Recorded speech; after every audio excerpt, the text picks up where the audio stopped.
ಮನೆಗಳು, ಕಾರು ಮತ್ತು ಬೈಕ್ಗಳು ನೀರು ಪಾಲು. ಅಕ್ಟೋಬರ್ 9ರವರೆಗೆ ಭಾರೀ ಮಳೆಯ ಸಾಧ್ಯತೆ.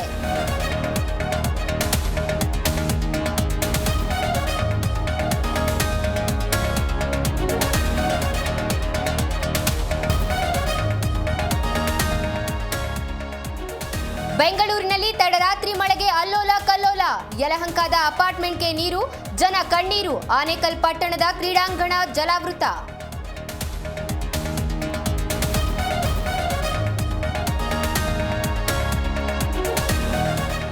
ರಾಜ್ಯದಲ್ಲಿ ತಾರಕಕ್ಕೇರಿದ ಜಾತಿ ಗಣತಿ ವಾರ್. ಸರ್ಕಾರ ಹೋದ್ರೂ ರಿಲೀಸ್ ಮಾಡಿ ಎಂದ ಹರಿಪ್ರಸಾದ್. ಎಲ್ಲವೂ ರಾಜಕೀಯ ಎಂದ ಕುಮಾರಸ್ವಾಮಿ.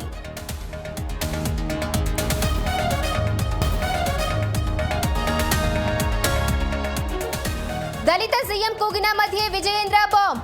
ದಸರಾ ಬಳಿಕ ಮುಖ್ಯಮಂತ್ರಿ ಸಿದ್ದರಾಮಯ್ಯ ರಿಸೈನ್. ಸಿಎಂ ಕುರ್ಚಿ ಖಾಲಿ ಇಲ್ಲ ಎಂದ ಕೈಪಡೆ.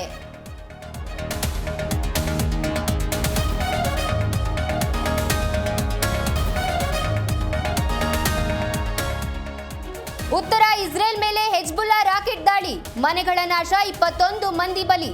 ಹೆಜ್ಬುಲ್ಲಾ ದಾಳಿಗೆ ಇಸ್ರೇಲ್ ಸೇನೆಯಿಂದ ಪ್ರತಿದಾಳಿ.